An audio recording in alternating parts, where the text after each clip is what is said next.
شان رمضان ہے، مومنوں کے دل کا اجالا شان رمضان ہے، سارے مہینوں سے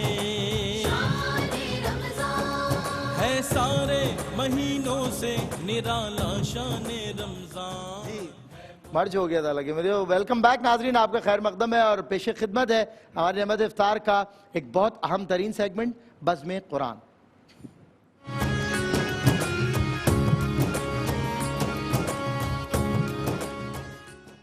جی ایک مرتبہ پھر میں آپ سبھی کو کیو ٹی وی جوائن کرنے پر شکریہ بھی ادا کرتا ہوں، مبارکباد بھی پیش کرتا ہوں کہ رمضان المبارک میں جس انداز سے، جس خوش اسلوبی سے الحمدللہ نشریات کی گئی، اسی خوش اسلوبی کے ساتھ اس کو دیکھا بھی گیا، بڑی محبت کے ساتھ، بڑی دل جمعی کے ساتھ۔ ایک ایک لفظ ہمارا ہمیں بتایا جاتا ہے فیڈ بیک کے ذریعے کہ جی یہ قاری صاحب نے پڑھا تھا، کہا تھا، یہ مفتی صاحب قبلہ نے، مفتی صاحب نے یا ڈاکٹر صاحب نے قبلہ نے یہ جواب دیا تھا، یہ گفتگو کی تھی۔ اس کا فیڈ بیک بہت بھاری آتا ہے اس حوالے سے، تو ہمیں یہ مطلب خوشی ہوتی ہے کہ ایک ایک لفظ توجہ سے سنا جا رہا ہے۔ آپ کا بیٹھنا، ہمارا بیٹھنا، ہماری محنتیں وصول ہو رہی ہیں اور دین کی خدمت ہو رہی ہے صحیح معنی میں۔ تو الحمدللہ آج بھی قرآن سے ہم جانیں گے کہ قرآن اور تصور دین کیا ہے، اس کا حقیقی معنی مفہوم کیا ہے۔ دین قرآن، چونکہ میں تو اکثر یہ مثال دیا کرتا ہوں کہ جب آپ کسی غیر مذہب آدمی سے، جب آپ کسی بدھسٹ سے، کسی جوئش سے، کسی کرسچن سے یا کسی ہندو سے یا کسی اور مذہب کے آدمی سے یہ سوال کرتے ہیں کہ جی میں پاؤں میں جوتا پہننا چاہتا ہوں، بتائیے کیسے پہنوں، تو وہ آپ کو جواب دیتا ہے یہ تو آپ کا پرسنل میٹر ہے، اس کا مذہب سے کیا تعلق؟ یہ تو آپ کا پرسنل میٹر ہے، جیسے چاہے پاؤں میں جوتا پہنے، مذہب سے تو اس کا کوئی تعلق نہیں ہے۔ لیکن چونکہ ہمارا مذہب نہیں ہے، دین ہے، تو یہ دین ہمیں بتاتا ہے کہ ہمیں پاؤں میں جوتا بھی کس طرح پہننا ہے، ہمیں زمین پر چلنا بھی، ہمیں سونا کس طرح، اٹھنا کس طرح، کھانا کس طرح، پینا کس طرح، ہمیں پوری زندگی گزارنے کے قرینے، سلیقے، ڈھب، آداب، تہذیب اور ایتھک سکھاتا ہے ہمارا دین الحمدللہ۔ تو آج قرآن اور تصور دین کا حقیقی معنی مفہوم جاننے کے لیے بنیادی سوال ہے مفتی محمد سہیل اعظم جدید صاحب سے کروں گا، اس کے علاوہ مفتی حسن نوید نیازی صاحب اور ڈاکٹر حبیب الرحمان صاحب جو ہمارے مہمان ہیں، آپ کو ویلکم کرتا ہوں۔ مفتی صاحب بتائیے۔ بسم اللہ الرحمن الرحیم، اللہم صلی علی سیدنا و مولانا محمد وعلی آلہ و اصحابہ وبارک وسلم۔ سلمان بھائی، بڑا ہی ایک اہم ٹاپک بھی ہے اور کوسچن بھی بڑا امپورٹنٹ ہے، ہماری زندگی کے حوالے سے بھی، دنیا اور آخرت کے حوالے سے بھی۔ عام طور پر دین کا جو معنی کیا جاتا ہے وہ جزا، اس کا ایک معنی ہے، اور جزا کا دن، فیصلے کا دن، جسے ہم انگریزی میں ڈے آف ججمنٹ کہتے ہیں، مالک یوم الدین، روز جزا کا مالک، ٹھیک ہے نا۔ اچھا، دین کا جو دوسرا معنی ہے وہ یہ ہے نظام حیات، یعنی زندگی کا نظام۔ قرآن کریم میں کہ ما کان لیأخذ اخاہ فی دین الملک، یہاں دین الملک سے مراد بادشاہ کا بنایا ہوا نظام ہے۔ جب ہم اس کی روشنی میں کہیں گے دین اسلام تو اس کا معنی ہوگا کہ سلامتی کا نظام، سلامتی کا نظام حیات، چونکہ اسلام کے جتنے احکامات ہیں، جتنی اس کی تعلیمات ہیں، وہ انسان کے لیے، انسان کی دنیا اور اخروی زندگی کے لیے، دنیاوی زندگی کے لیے بھی اور اخروی زندگی کے لیے سلامتی سے معمور ہیں، اور انسان ان پر عمل کر کے اپنی زندگی کو صحیح انداز میں گزار سکتا ہے، اور پھر اللہ تعالیٰ کے حضور بھی اس زندگی گزارنے میں کامیابی حاصل کر کے سرخروئی حاصل کر سکتا ہے۔ اچھا، پھر آپ دیکھیں کہ اللہ تبارک و تعالیٰ نے ہمیشہ سے دین ایک ہی رکھا ہے، یعنی آدم علیہ السلام سے لے کر عیسیٰ علیہ السلام تک جتنے انبیاء اور رسول اعظام علیہ السلام آئے، کم و بیش 1,24,000، سب کا دین ایک تھا، دین ایک تھا، لیکن ہر دور کے اعتبار سے، ہر نبی اور رسول علیہ السلام کے دور کے اعتبار سے، دور کے تقاضوں کے مطابق شریعتیں اور احکامات مختلف رہے۔ قرآن کریم میں ہے کہ لِكُلِّ جَعَلْنَا مِنْكُمْ شِرْعَةً وَمِنْهَاجًا، ہر ایک کی شریعت اور جو منہاج ہے وہ مختلف رہے ہیں۔ ظاہر ہے کہ ہر دور کے تقاضے، ہر دور کی ریکوائرمنٹس مختلف ہیں، لیکن دین جو ہے وہ ایک ہی رہا۔ إِنَّ الدِّينَ عِنْدَ اللَّهِ دین اسلام، بے شک دین جو اللہ کے نزدیک ہے وہ اسلام ہے۔ یہی وجہ ہے کہ جب یعقوب علیہ السلام انتقال فرمانے لگے تو وہاں پر بھی جو مضمون ہمیں ملتا ہے، اذ قال لہ ربہ اسلم قال اسلمت لرب العالمین۔ پھر اسی طریقے سے اپنے بچوں کو جو وصیت فرمائی، آپ کے بیٹوں میں سارے تقریباً انبیاء ہیں کہ یعقوب علیہ السلام کے بعد آپ دیکھیں کہ یا بنی ان اللہ اصطفیٰ لکم الدین، اے میرے بیٹو بے شک اللہ تبارک و تعالیٰ نے تمہارے لیے دین اسلام کو چن لیا ہے، فلا تموتن الا وانتم مسلمون، جب مرنا تو اس حال میں مرنا کہ اسلام کو ساتھ لے کر جانا، اسلام کے بغیر نہ مرنا۔ اور میں یہاں آخری بات کہوں گا کہ سوشلزم ہو یا کیپٹلزم ہو، یہ بھی نظام حیات تھے نا انسانوں کے بنائے ہوئے۔ اسی طریقے سے آپ یہ دیکھیں کہ فلاسفہ نے اپنے نظام حیات پیش کیے، ارسطو ہو، سقراط ہو، بقراط ہو، ہر ایک نے اپنے اپنے نظام پیش کیے۔ یاد رکھنا کہ یہ انسان کے بنائے ہوئے نظام حیات تھے۔ انسان ناقص، سوچ اس کی ناقص، اس کی فکر ناقص، اس کی عقل ناقص، تو اس کا بنایا ہوا جو قانون ہے، اس کا بنایا ہوا نظام حیات وہ بھی سقم رکھتا ہے، وہ بھی ناقص ہے۔ لیکن اللہ تبارک و تعالیٰ کا جو بتایا ہوا نظام حیات ہے، جو رسول اللہ صلی اللہ علیہ وسلم اور ہر نبی اور ہر رسول نے پیش فرمایا، وہ چونکہ اللہ تبارک و تعالیٰ کا بنایا ہوا ہے، اسی لیے کہ وہ کبھی بھی انسانوں کے لیے ناقص نہیں ہو سکتا۔ اس پر عمل کر لیا جائے تو دنیا میں بھی کامیابی ہے، آخرت میں بھی کامیابی۔ فرمایا کہ وَمَن يَبْتَغِ غَيْرَ الْإِسْلَامِ دِينًا فَلَن يُقْبَلَ مِنْهُ، دین اسلام کے بعد اب کوئی اور دین چاہے گا تو وہ قبول نہیں کیا جائے گا۔ بالکل صحیح۔ میں مفتی حسن نوید نیازی صاحب بنیاد فراہم کر دی مفتی محمد صلی اللہ علیہ صاحب نے موضوع کو، اور جس طرح آپ فرما رہے تھے وہی میرا اگلا سوال ہے کہ دیگر انبیاء کے لیے بھی یہی دین اور اللہ رب العزت نے اسی دین، کیا اللہ کے نزدیک کوئی اور دین قابل قبول نہیں، صرف اسلام ہی ہے جو قابل قبول؟ بسم اللہ الرحمن الرحیم، صلی اللہ علیہ حبیبی محمد وعلی آلہ وصحبہ وبارک وسلم۔ دیکھیں سید صاحب قرآن مجید فرقان حمید برہان رشید میں بالکل کرسٹل کلیئر الفاظ، واشگاف الفاظ میں یہ بات بیان فرما دی گئی، ان الدین عند اللہ الاسلام، بے شک اللہ کے نزدیک دین اسلام ہی ہے۔ جب یہ بات بیان کر دی گئی کہ اللہ کے نزدیک دین اسلام ہی ہے تو پتہ چلا کہ اللہ کے ہاں قابل قبول دین، جس کو اللہ کی طرف سے مہر تصدیق جس پر ثبت فرمائی گئی ہے، وہ دین ایک ہی ہے، اس دین کا نام ہے اسلام۔ اور دوسری جگہ بھی قرآن مجید فرقان حمید میں بالکل صراحتاً فرمایا گیا وَمَن يَبْتَغِ غَيْرَ الْإِسْلَامِ دِينًا فَلَن يُقْبَلَ مِنْهُ، اور جو اسلام کے سوا کوئی اور دین چاہے تو ہرگز اس سے قبول نہیں کیا جائے گا۔ یعنی ایک طرف یہ بتا دیا کہ دین اسلام ہی ہے اللہ کے نزدیک، اور دوسری طرف یہ بتا دیا کہ اگر کوئی اور دین اسلام کے سوا حاصل کرنا چاہے تو ہرگز اس سے قبول نہیں کیا جائے گا، ہرگز قبول نہیں کیا جائے گا۔ تاکیدیہ ہے، ہرگز قبول نہیں کیا جائے گا۔ تو دین اللہ کے نزدیک قابل قبول اس دنیا میں بھی اور اس دنیا نہیں آخرت میں بھی قابل قبول صرف ایک ہی دین ہے، اور اس دین کا نام ہے اسلام۔ تو پھر سوال یہ پیدا ہوتا ہے کہ جناب جب دین ایک ہی ہے تو پھر جو اتنے انبیاء کرام علیہم السلام تشریف لائے ہیں تو پھر ہم یہ کیوں کہہ دیا کرتے ہیں کہ جناب وہ الگ دین ہے، اسلام الگ دین ہے، یہودیت الگ دین ہے، عیسائیت الگ دین ہے؟ تو دیکھیں دین تو سب کا ایک ہی تھا۔ دین کی جو بنیادی تعلیمات تھیں، یعنی خدائے بزرگ و برتر کی وحدانیت کا پیغام، اس پر ایمان لانا، اللہ کی توحید پر اللہ کی عبادت کرنا، اللہ تبارک و تعالی ہی کو متصرف سمجھنا، اسی کو واجب الوجود سمجھنا، مستقل بذات سمجھنا، اللہ تبارک و تعالی کو معبود سمجھنا اور اس کے احکام کو تسلیم کرنا اور اس کے نبیوں کو ماننا، یہ سب کا دین تھا۔ سارے انبیاء کرام علیہ السلام یہی دین لے کر آئے۔ فرق جو ہے وہ کس کا ہے؟ فرق شریعت اور طریقے کا ہے۔ دین سب کا ایک تھا، شریعت اور طریقے کا فرق بھی خود قرآن میں بیان ہوا، لِكُلٍّ جَعَلْنَا مِنْهُمْ شِرَاطًا وَمِنْهَاجًا، ان میں سے ہر ایک کے لیے ہم نے شریعت الگ رکھی اور خاص طریقہ الگ الگ رکھا ہے، لیکن دین ایک ہی تھا سب کا۔ اب وہ شریعت الگ الگ ہے، شریعتیں منسوخ ہوئیں، جو آخر تک قائم دائم ہے وہ شریعت محمدیہ علی صاحب الصلاۃ والسلام ہے، بقیہ شریعتیں منسوخ ہو گئیں۔ اور یہ جو ہم کبھی یہ کہہ دیا کرتے ہیں کہ دین یہودیت یا عیسائیت، تو یہ در حقیقت یہ ہوتا ہے کہ محرف وہ اصل دین جو ہے وہ یہودیت یا عیسائیت نہیں، اصل دین تو اسلام ہی تھا.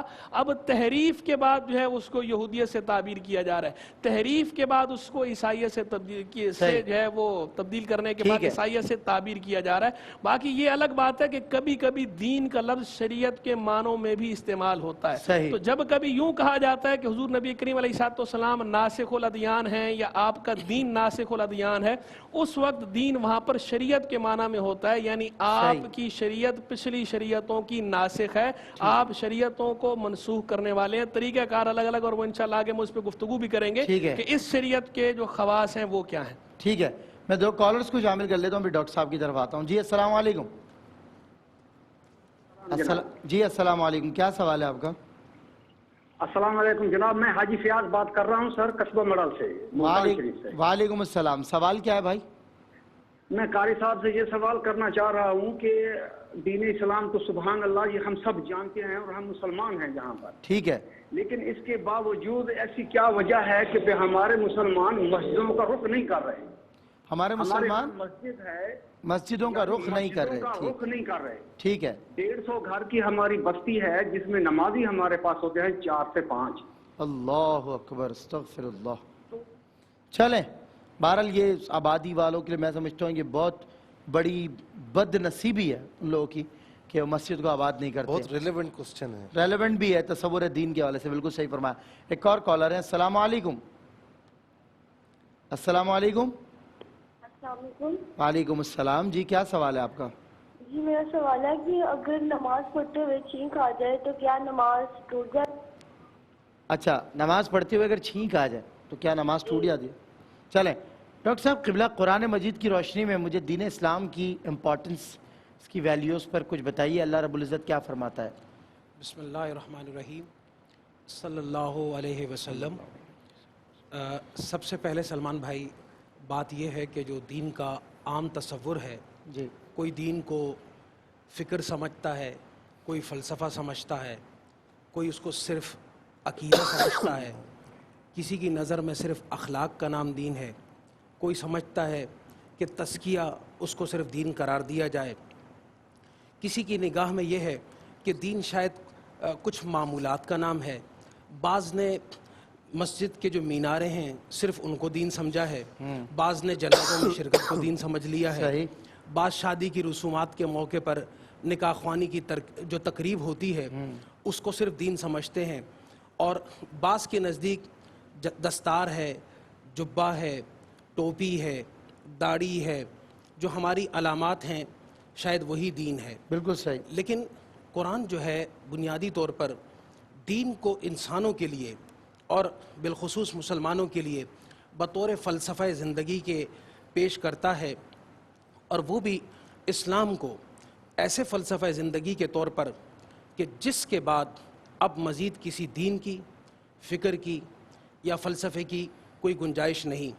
اور قرآن کریم نے جو کہا کہ الیوم اکملت لکم دینکم واتممت علیکم نعمتی وردیت لکم الاسلام دینا، کہ اب قیامت تک اللہ کی نگاہ میں جو چیز سب سے زیادہ پسندیدہ ہے، قابل قبول ہے، جامع ہے، کامل ہے، ہادی ہے، رہنما ہے، نور ہے، خوشبو ہے، زندگی کی کامیابی کا کرینہ ہے، طریقہ ہے، زینہ ہے، وہ صرف اسلام ہے.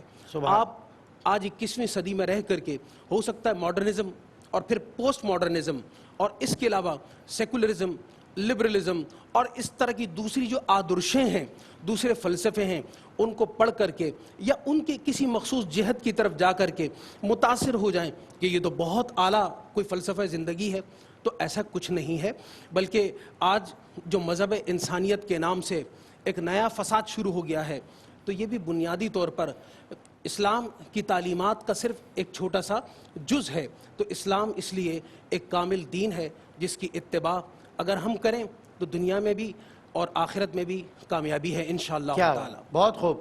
ناظرین کرام، یہیں پر ایک وقفہ اور وقفے کے بعد ہوتی ہے آپ سے پھر ملاقات بزم قرآن میں علماء کرام کے ساتھ.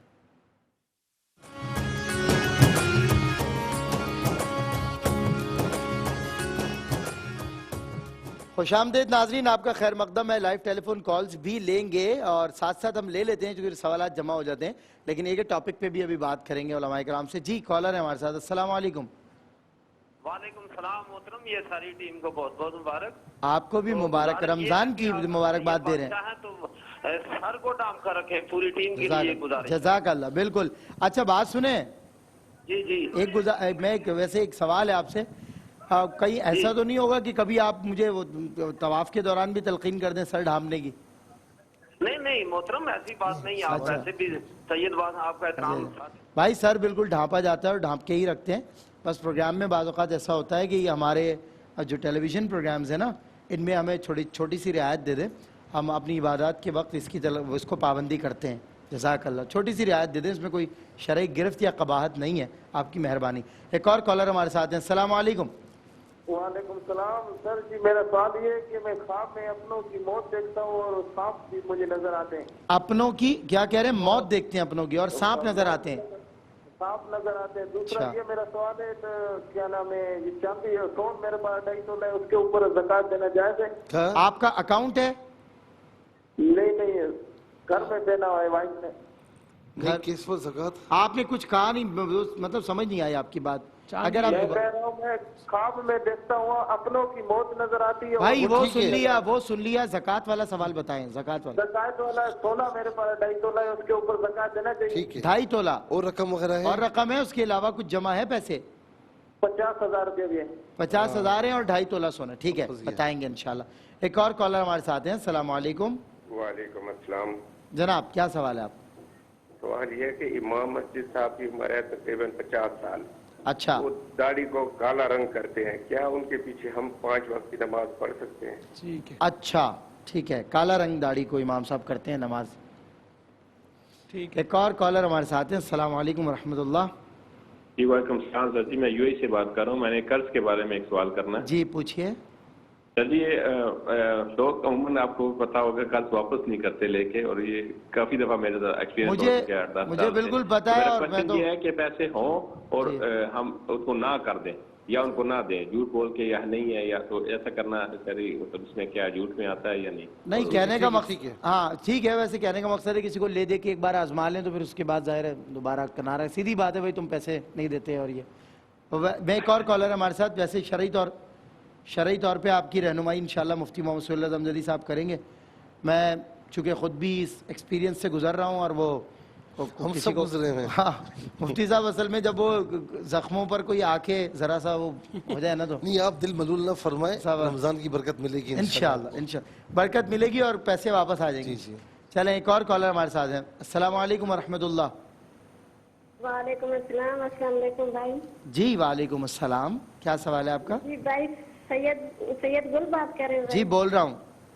جی بھائی میرا سوال یہ ہے کہ زکوٰۃ کے پیسے لیے جاتے ہیں تو اس سے کیا صدقہ فطر کر سکتے ہیں؟ اچھا زکوٰۃ آپ لیتی ہیں، صاحب نصاب نہیں ہے؟